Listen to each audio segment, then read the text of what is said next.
So hello everyone, welcome back to real numbers MCQ series part 2। So guys, पिछले lecture में हम लोग already कुछ इंपॉर्टेंट एमसीक्यूज कर चुके हैं जो कि एग्जाम्स के लिए काफी इंपॉर्टेंट है। और ये लेक्चर और भी इंटरेस्टिंग होने वाला है क्योंकि हम लोग इस लेक्चर में इंपॉर्टेंट एमसीक्यूज के साथ साथ कुछ important assertion reason type questions भी करेंगे जो कि यूजुअली स्टूडेंट्स को थोड़ा ट्रिकी लगते हैं। तो बट इस वीडियो के बाद आपको ये क्वेश्चंस बहुत ही इजी लगने लगेंगे। तो इस वीडियो को बिल्कुल मिस मत करना और एकदम एंड तक अच्छे से देखना। तो चलिए शुरू करते हैं फर्स्ट क्वेश्चन से। देखिए पहला क्वेश्चन क्या बोल रहा है, the LCM of smallest two digit composite number and smallest composite number. मतलब इसमें एलसीएम निकालना है किसका, smallest two digit composite number and smallest composite number. तो टू डिजिट कंपोजिट नंबर सबसे छोटा कौन सा है, 10 है, और स्मॉलेस्ट कंपोजिट नंबर कौन सा है, 4 है। सो बेसिकली इस क्वेश्चन में पूछा है एलसीएम ऑफ 4 एंड 10। सो मैं 4 को क्या लिख सकता हूँ, 4 को मैं 2 का स्क्वायर लिखूंगा। 10 को मैं क्या लिख सकता हूँ, 10 को 2 इंटू 5 लिखूंगा। तो यहां से मेरा एलसीएम क्या आ जाएगा, 2 square into 5। So it is basically 4 into 5 that is 20। So option C is the correct answer. Clear. देखिए नेक्स्ट क्वेश्चन क्या है, if the product of two numbers A and B is 1152। Okay, the product of two numbers दे दिया है and the HCF of A and B is 12, then LCM of A and B पूछा है। तो देखिए हम लोगों को ऑलरेडी प्रॉपर्टी याद है, HCF into LCM equal to product of two numbers होता है। सो यहाँ पे एचसीएफ क्या है, एचसीएफ 12 दिया हुआ है, एलसीएम नहीं है। प्रोडक्ट ऑफ टू नंबर्स 1152 है, सो एलसीएम क्या हो जाएगा 1152 बाई 12। अगर 3 से काटूंगा तो 3 4 जा 12, 3 3 जा 9, 3 8 जा 24, 3 4 जा 12। अब इसको अगर 4 से काटूंगा तो 4 9 जा 36 एंड 4 6 जा 24, तो 96 आ जाएगा मेरा LCM. Clear. So 96 option D is the correct option.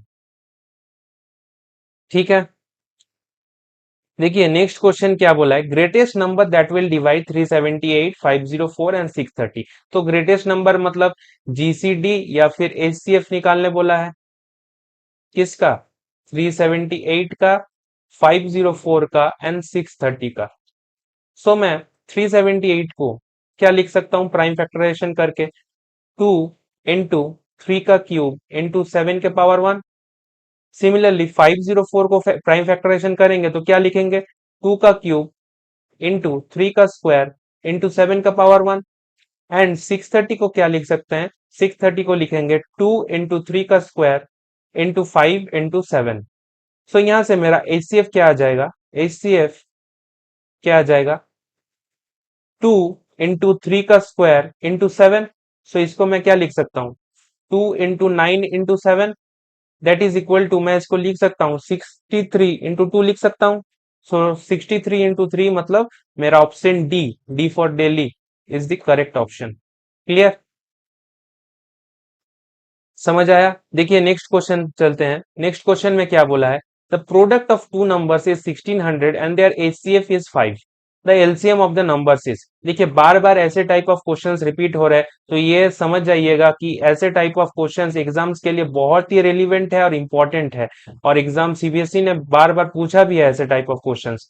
तो ऐसे टाइप ऑफ क्वेश्चंस में एक ही फॉर्मूला काम आता है जो कि है HCF into LCM equal to product of two numbers.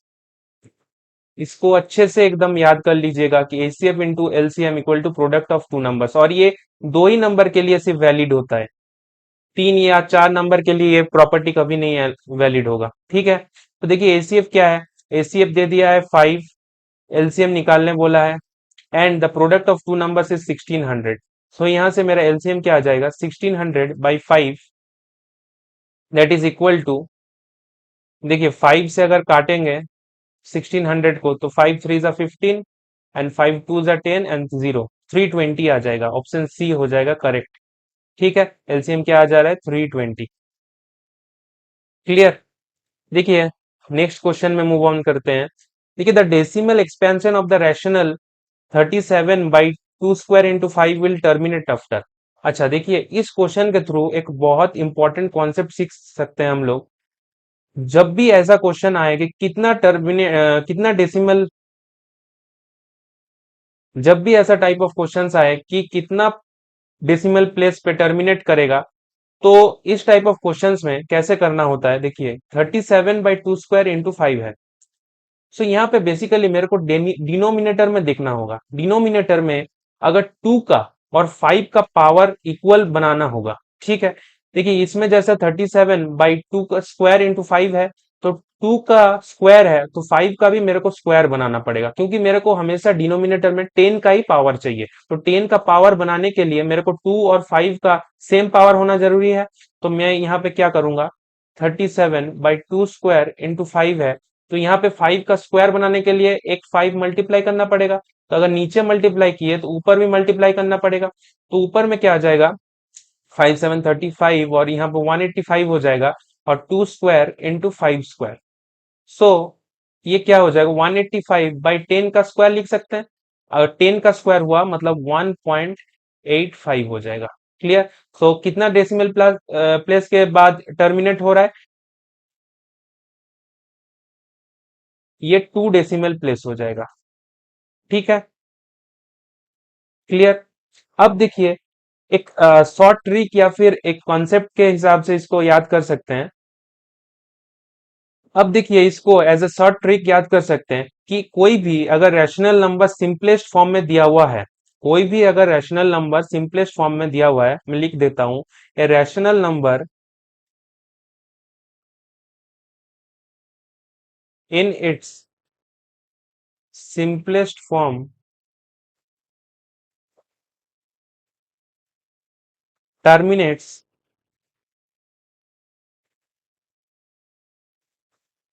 After n decimal places where n क्या होता है, n is the highest power of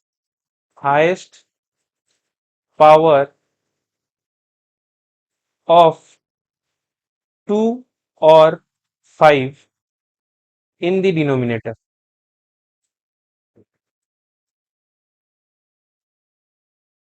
क्या बोला है, देखिए, ए रैशनल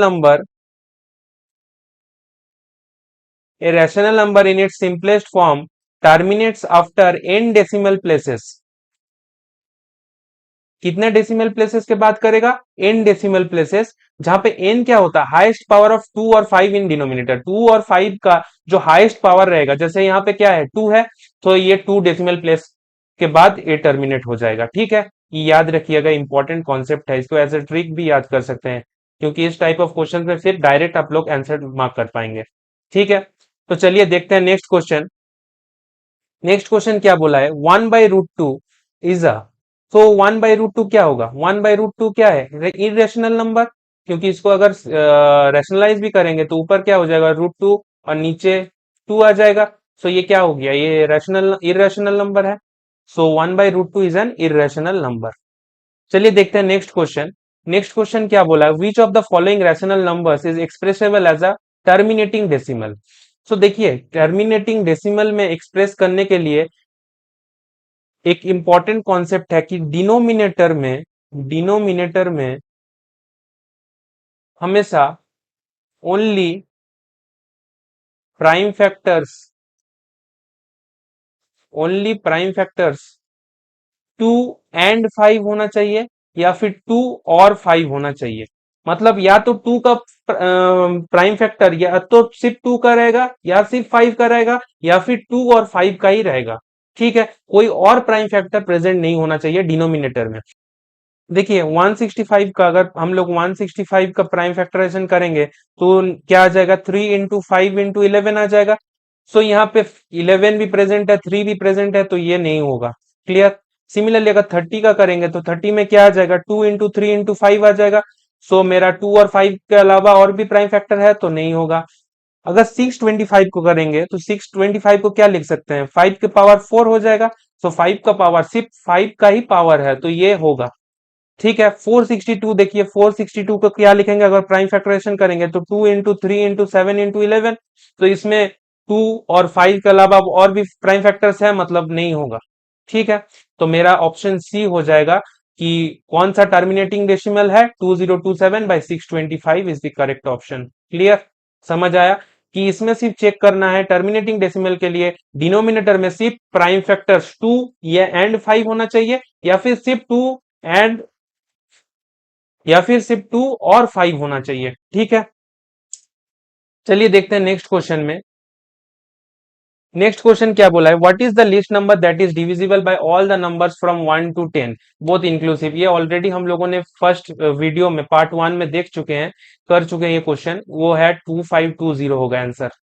इसको एज ए डायरेक्ट रिजल्ट भी याद कर सकते हैं कि 2520 वो सबसे छोटा नंबर है जो कि 1 से लेकर 10 तक सभी नंबर से डिवाइड हो जाता है।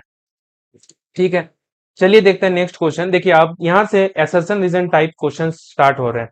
देखिए एसर्शन रीजन टाइप क्वेश्चंस में मेरे को पहले एसर्शन और रीजन जो स्टेटमेंट जो दिया हुआ है उसको पढ़ के अच्छे से समझना होगा कि दो सही दिया है कि गलत दिया है। अगर कोई दोनों ही स्टेटमेंट सही हुआ तो फिर मेरे को देखना होगा कि एसर्शन का सही रीजन दिया हुआ है कि नहीं, मतलब सही एक्सप्लेनेशन है कि नहीं रीजन में। ठीक है, अब देखिए कि जैसे ये यहाँ पे असर्शन जो स्टेटमेंट दिया हुआ है, असर्शन स्टेटमेंट में क्या दिया हुआ है,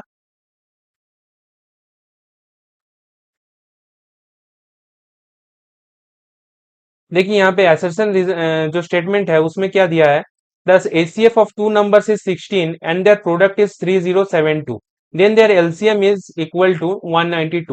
3072 बाई 16, सो 3072 अगर मैं इसको सिंपलेस्ट फॉर्म में करूंगा या फिर डिवाइड करता हूं तो 2 8 जा 16, 2 1 जा 2, 2 5 जा 10, 2 3 जा 6, 2 6 जा 12। अब इसको अगर करूंगा तो यहाँ से 8 से अगर काटता हूँ डायरेक्ट तो 8 1 जा 8, 73 आ जाता है, मतलब 8 9 जा 72, 1 आ जाता है 80, 8 2 जा 16, मतलब 192 आ जा रहा है एलसीएम, जो कि यहाँ पे दिया हुआ है। Then their LCM equal to 192, जो कि ये स्टेटमेंट बिल्कुल करेक्ट है। और रीजन क्या बोल रहा है, if A and B are two positive integers then their HCF into LCM equal to A into B, that is product of two numbers. ये स्टेटमेंट बिल्कुल सही है, मतलब ये स्टेटमेंट भी क्या है, रीजन जो स्टेटमेंट है ये भी करेक्ट है, और एसर्शन का करेक्ट एक्सप्लेनेशन है रीजन। सो मेरा जो आंसर हो जाएगा वो क्या होगा, both assertion and reason are true and reason is the correct explanation of assertion. Clear, option A correct हो जाएगा। चलिए देखते हैं नेक्स्ट क्वेश्चन में। इस क्वेश्चन में क्या बोल रहा है, एसर्शन जो स्टेटमेंट है वो दिया है root two is a rational number, root two तो इरेशनल होता है, तो ये स्टेटमेंट क्या हो गया, गलत हो गया। एंड रीजन वाला स्टेटमेंट क्या बोल रहा है, the square root of all positive integers are irrational, square root of all positive integer, suppose मैं कोई पॉजिटिव इंटीजर 4 मान लेता हूं तो उसका स्क्वायर रूट क्या होगा, 2 होगा, तो ये तो रैशनल है, ये तो इरेशनल नहीं है, फिर ये स्टेटमेंट भी क्या है, गलत है। क्योंकि परफेक्ट स्क्वायर का जो पॉजिटिव इंटीजर परफेक्ट स्क्वायर होता है उनका स्क्वायर रूट क्या होता है, रैशनल हो जाता है, तो ये स्टेटमेंट भी गलत है। सो मेरा करेक्ट ऑप्शन हो जाएगा both assertion and reason is false. Clear, option D हो जाएगा करेक्ट। चलिए देखते हैं नेक्स्ट क्वेश्चन में। नेक्स्ट क्वेश्चन में क्या बोला है, if LCM of P and Q equal to 30 and HCF of P and Q equal to 5, then P into Q equal to 150। ये क्या बोला है, देखिए इसमें बोला है कि if LCM of P and Q equal to 30 and HCF equal to 5 then P and Q equal to 150। ये करेक्ट है क्योंकि HCF into LCM क्या होता है, प्रोडक्ट ऑफ टू नंबर्स, तो 30 into 5 150 होगा। और रीजन भी क्या बोला है, LCM into HCF equal to A into B, जो कि एकदम करेक्ट है। सो मेरा option A both assertion and reason and true are reason is the correct explanation of assertion हो जाएगा। क्लियर, देखिए नेक्स्ट क्वेश्चन क्या बोला है, 6 to the power n cannot end with 0 for any natural number n। 6 to the power n बोला है कभी 0 से एंड नहीं हो सकता है, जो कि बिल्कुल सही है क्योंकि 6 to the power n को लिखेंगे तो 2 into 3 के पावर n हो जाएगा, तो यहाँ पे 5 तो है ही नहीं, तो प्राइम फैक्टर 5 अगर प्रेजेंट नहीं रहेगा तो ये 0 से कभी एंड नहीं होगा। ठीक है, एंड क्या बोला है, any positive integer ending with digit 0 और 5 इज डिविजिबल बाई 5, ये सही है। So it's prime factorization must contain the prime factor 5, जो कि करेक्ट है। कोई भी पॉजिटिव इंटीजर अगर डिजिट 0 और 5 से एंड हो तो वो बिल्कुल 5 से डिविजिबल होगा एंड उसका प्राइम फैक्टराइजेशन में 5 जरूर रहेगा। तो ये भी स्टेटमेंट करेक्ट है एंड ये भी स्टेटमेंट करेक्ट है। So both assertion and reason are true and reason is the correct explanation of assertion हो जाएगा. Clear? देखिए नेक्स्ट क्वेश्चन क्या बोला है. 100 can be expressed as a product of primes. सही बात है कि 100 को हम लोग as a product of primes express कर सकते हैं. 100 को क्या लिख सकते हैं? 2 का स्क्वायर इंटू 5 का square. So yes it can be expressed as a product of primes. And क्या बोला है दूसरा statement? 100 is a composite number. ये भी सही है. 100 as a composite number. So both assertion and reason are true and reason is the correct explanation of assertion.